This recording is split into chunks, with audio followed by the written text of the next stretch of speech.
प्रश्न नंबर 1, औषधि से आप क्या समझते हैं? उत्तर, कम अणुभार वाली वे रासायनिक पदार्थ जो वृहद आणविक लक्ष्यों से क्रिया करके जैव प्रतिक्रिया उत्पन्न करते हैं और जब ये जैव प्रतिक्रिया चिकित्सीय और लाभदायक होती है तो इन रसायनों को औषधि कहा जाता है।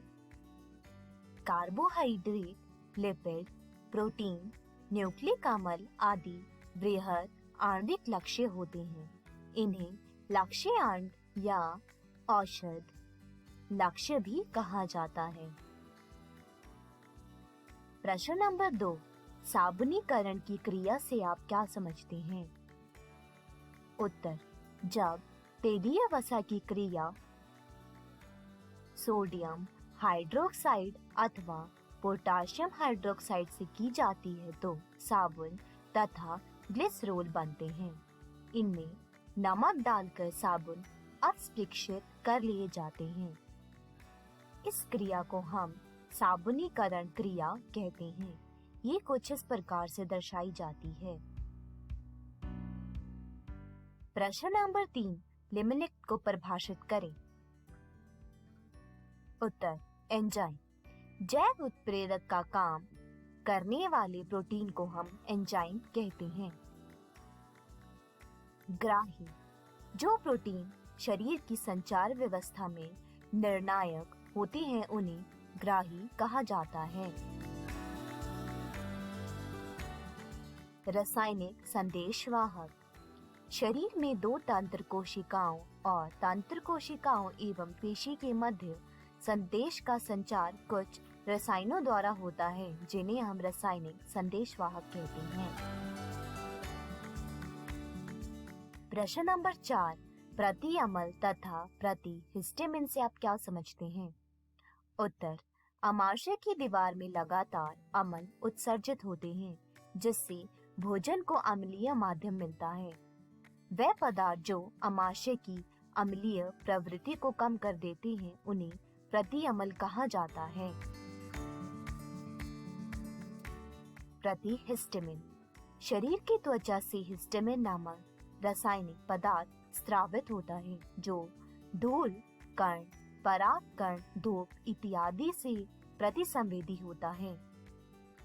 वह रसायन जो एलर्जी के प्रभाव को कम कर देते हैं उन्हें प्रति हिस्टामिन कहा जाता है। प्रश्न नंबर 5, प्रति सूक्ष्म जैविक औषधि किसे कहते हैं? उत्तर, वह रसायन जो सूक्ष्म जीव जैसे कि कवक, जीवाणु, फफूंद आदि की वृद्धि को रोक देते हैं उन्हें प्रति सूक्ष्म जैविक औषधि कहा जाता है। इन्हें 3 भागों में वर्गीकृत किया गया है जिसमें पहला है प्रति जैविक औषधि, दूसरा है प्रतिरोधी, तीसरा है विषग्रामी या रोगाणु नाशी। प्रश्न नंबर 6, विषग्रामी से आप क्या समझते हैं? उत्तर, वह रसायन जो सूक्ष्म जीवों को मार देता है परंतु जीवित ऊतकों पर इन्हें प्रयोग नहीं किया जाता है उन्हें विषग्रामी कहा जाता है। उदाहरण के तौर पर फिनॉल तथा सल्फर डाइऑक्साइड। प्रश्न नंबर 7, निम्नलिखित को परिभाषित करें। उत्तर, कृत्रिम मधुरक वह रसायन जो कृत्रिम मिठास को बढ़ा देते हैं उन्हें कृत्रिम मधुरक कहा जाता है। उदाहरण के तौर पर सैकरिन, एस्पार्टेम, एलिटेन, सुक्रोलोस। खाद्य परीक्षक वह रसायन जो भोजन को सड़ने गलने अर्थात सूक्ष्म जीवों से रक्षा करते हैं उन्हें खाद्य परीक्षक कहा जाता है। भोजन में रसायन वह रसायन जो भोजन को सुरक्षित, आकर्षक व कृत्रिम मिठास को बढ़ा देती हैं उन्हें भोजन में रसायन कहा जाता है। प्रश्न नंबर 8, प्रतिरोधी तथा प्रतिजैविक औषधि से आप क्या समझते हैं? उत्तर, प्रतिरोधी वह रसायन जो सूक्ष्म वृद्धि को रोक देते हैं या उन्हें मार देते हैं परंतु जीवित ऊतकों को विपरीत प्रभाव नहीं डालते हैं, उन्हें प्रतिरोधी कहा जाता है। प्रतिजैविक औषधि वह रसायन जो सूक्ष्म जीव जैसे कि कवक, जीवाणु, फफूंद आदि से तैयार किए जाते हैं तथा दूसरे हानिकारक जीव जो मनुष्य में संक्रामक रोग उत्पन्न कर देते हैं, उन्हें प्रतिजैविक औषधि कहा जाता है। प्रश्न नंबर 9, अपमार्जकों का वर्गीकरण कितने प्रकार में होता है, व्याख्या करें। उत्तर, अपमार्जकों का वर्गीकरण 3 प्रकार में होता है, जिसमें पहला है ऋण आयनी अपमार्जक। इनमें ऋण आयन बड़े आकार का होता है। इनमें हाइड्रोकार्बन की श्रृंखला अशाखित होने के कारण जीवाणु इनका अपघटन कर देते हैं, अतः ये पर्यावरण की दृष्टि से अधिक उपयुक्त होते हैं।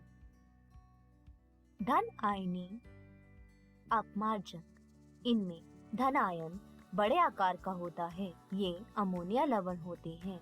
ये महंगी होती हैं तथा इनमें कीटाणुनाशी गुण भी होते हैं। आयनिक अपमार्जक, ये द्रव अवस्था में होते हैं। इनमें आयनों का अभाव होता है। इसे स्टेरिक अम्ल तथा पॉली एथिलीन ग्लाइकोल की क्रिया से बनाया जाता है। प्रश्न नंबर 10, साबुन तथा अपमार्जक में अंतर स्पष्ट करें। उत्तर, साबुन ये दीर्घ श्रृंखला युक्त वसीय अम्लों में सोडियम या पोटाशियम लवण होते हैं। अपमार्जक ये दीर्घ श्रृंखला वाले सल्फोनिक अम्ल या हाइड्रोजन सल्फेट के सोडियम लवण होते हैं। साबुन ये कठोर जल में झाग नहीं देते हैं। अपमार्जक ये कठोर जल में भी झाग देते हैं।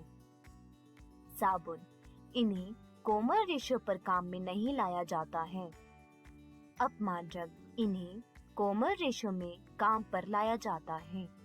साबुन इनका जलीय विलयन क्षारीय होता है। अपमार्जक इनका जलीय विलयन उदासीन होता है। धन्यवाद।